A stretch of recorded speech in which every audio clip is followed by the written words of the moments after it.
Você já notou que tem gente que parece que não quer que ninguém vá para o céu? Aí é só não pode isso, não pode aquilo, não pode aquilo outro. Nós temos que ter cuidado com isso.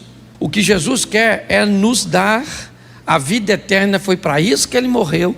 E a Bíblia é bem clara dizer, se nós cremos em Jesus, nós seremos salvos, sim ou não? Isso aí. Só que crer em Jesus não te dá a vida boa aqui na terra. E é isso que eu quero conversar com vocês. Quem quer morar no céu, todo mundo está afim. Tem alguém querendo ir para o inferno? Levanta a mão. Mesmo não querendo, tem uns que vão. Eu penso assim, eu dou o meu parecer. Depois você pode avaliar, os teólogos de plantão, fica à vontade, os achólogos também, fique tranquilo. Presta atenção, para mim, para aqueles que já receberam e conhecem Jesus, se você morrer devagar, basicamente ninguém se perde, porque todo mundo vai para onde sabe o endereço. Ficou doente, a morte começou a parecer que alguém vai apagar o interruptor, você já falou, oh, meu Deus do céu, tem misericórdia da minha vida, perdoa todos os meus pecados. Você pede perdão até do pecado que não tem. Senhor, perdoa o que eu vou fazer amanhã. Entendeu? O problema é a morte súbita. Infartou, aí não dá tempo mais não, maluco. Aí quando você viu, já está do outro lado. Caraca, morri. Morreu, para onde eu vou? Já sabia desde lá, ok? Então para mim é mais fácil ser salvo. Eu, por exemplo, eu não tenho medo de morrer, eu tenho medo de dor. Aliás, eu acho que isso é uma coisa de todo homem, é ou não é? Mulher já nasceu preparada para dor. Homem é frouxo quando o assunto é dor. Mulher se corta toda para ficar bonita. Homem, qualquer corte para ele é feio, certo? Quantos homens aqui já fizeram? Deixa eu fazer uma pesquisa de campo. Se você fosse ter um filho homem, você preferiria normal ou cesárea? Desgraceia a vida do homem, porque qualquer uma das duas opções dói. Não é? Ele diz assim, eu preferia ser estéril. Era a preferência do homem. Eu preciso mostrar a você algo muito simples, mas que às vezes nós complicamos. Quando o assunto é vida eterna, é fácil. É crer em Cristo, ok? Temer a Deus e crer em Jesus Cristo nos dá direito à vida eterna. Porém, viver aqui na terra é mais complicado. Por quê? Porque nós vivemos debaixo de uma lei. A lei da semeadura. Se você gosta ou não dela, ela foi criada pelo soberano Deus. Então ele estabeleceu, e se você concorda com ela ou não. Por favor, pecados podem ser perdoados e anulados pelo sangue de Jesus. Erros precisam ser colhidos por nós aqui na terra. Deus não está aqui para consertar seus erros. Não, Ele está para pagar seus pecados. Quando você comete um pecado, mesmo que seja um pecado e um erro, escute só, uma menina engravidou solteira, é pecado sim ou não? Sim ou não? Sim. É errado sim ou não? Sim. Jesus perdoa o pecado? E o erro? Não.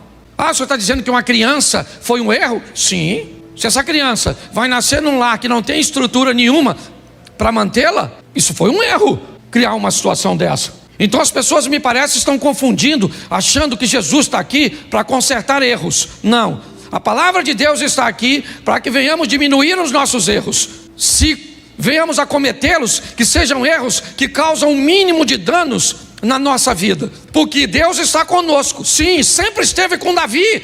Deus disse isso para ele, que estaria com toda a sua descendência. O cetro jamais se arredará de Judá, até que venha aquele a quem pertence. Então Deus sempre esteve com Davi. Sim, e Deus diz para ele através de Natã: o seu pecado foi perdoado, você não irá morrer, mas o seu erro não. Seu erro foi computado e agora você vai ter que colher o fruto disso. Então quero te mostrar um texto, porque me parece que depois de tantas indas e vindas, Davi aprendeu um pouco. E esse aprendizado eu acho que vale bastante para mim e para você. Quando você faz a mesma coisa, você se insere num grupo que pode receber, não necessariamente vai, mas pode dar a você o direito de ir para o trono e falar com Deus, repetir um comportamento daquele cujo qual aprendi na tua palavra, Senhor.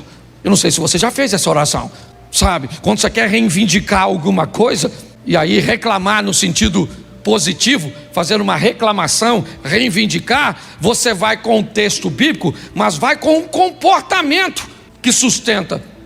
Davi começa a dizer que Deus está dando para ele, ou aliás, sempre deu para ele o retorno do que ele estava mandando para Deus. É como se você estivesse vivendo diante de um espelho, e cada movimento que você faz aqui, o espelho repete lá. Davi está dizendo o seguinte: o Senhor me recompensou conforme a minha justiça, não a sua justiça. Deus não te recompensa segundo a justiça dele. Deus está para te recompensar segundo a sua justiça. É lei de semeadura. Como você vive, como você procede, é exatamente o que volta para você. É isso que ele está dizendo.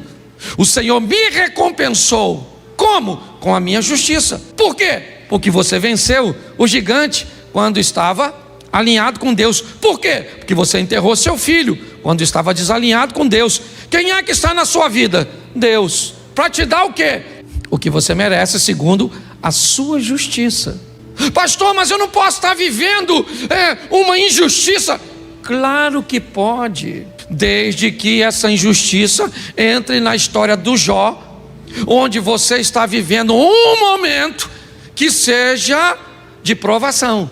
Se esse é seu momento, levante sua cabeça, segure a onda como fez Jó.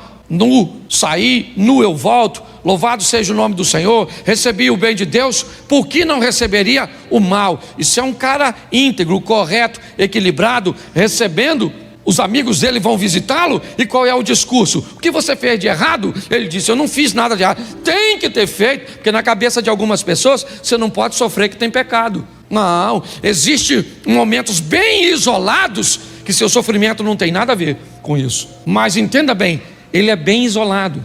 Pare de dizer, quando alguém estiver falando, essa aqui, esses dias, falou: Cláudio, se você souber o que estão falando a nosso respeito.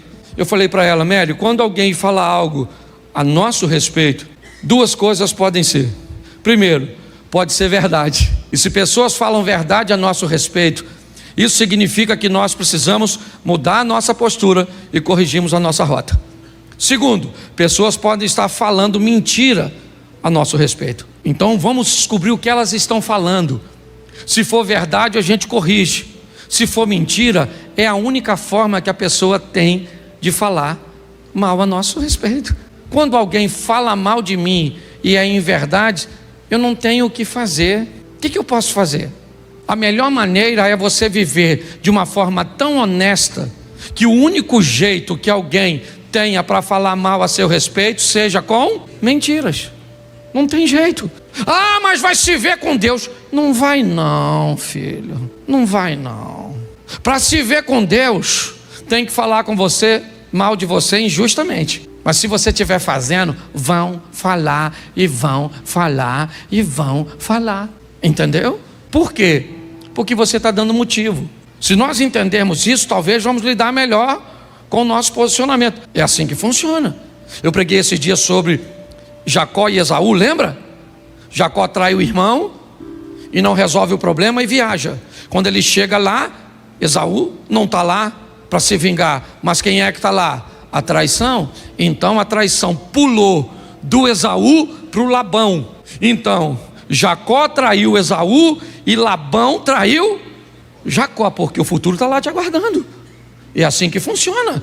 Nem sempre ele vai vir na mesma pessoa, ou nem sempre ele vai vir na mesma moeda, mas é a vida. É assim que funciona. O texto, ele está ali, ó. Por quê? Por quê? Ele tá, olha lá, olha o porquezinho lá, ó. Deu para notar que já é uma respostazinha? Vamos lá. Porque guardei os caminhos do Senhor e não me apartei impiamente do meu Deus. Por isso que eu estou vivendo tudo que eu estou vivendo. É Davi. Olha o que ele diz no 23. Porque todos os seus juízes estavam diante de mim. Não tinha juiz nenhum diante de Davi. Que juiz que estava lá? Samuel estava lá, é isso? Todos os juízes estavam lá? Não, o que ele está falando foi do que ele aprendeu, o certo. O que ele diz, o certo está sempre diante de mim. Quando eu faço alguma coisa que é errada, eu tenho um juiz, que são os estatutos, para eu não me desviar dele, que é aquela mãozinha do Espírito Santo narrada por o profeta Isaías. Então ouvirei uma voz que dirá por trás de mim: este é o caminho, andai nele, não se desviai nem para a direita e nem para a esquerda. É Deus o tempo inteiro buscando corrigir nossa rota.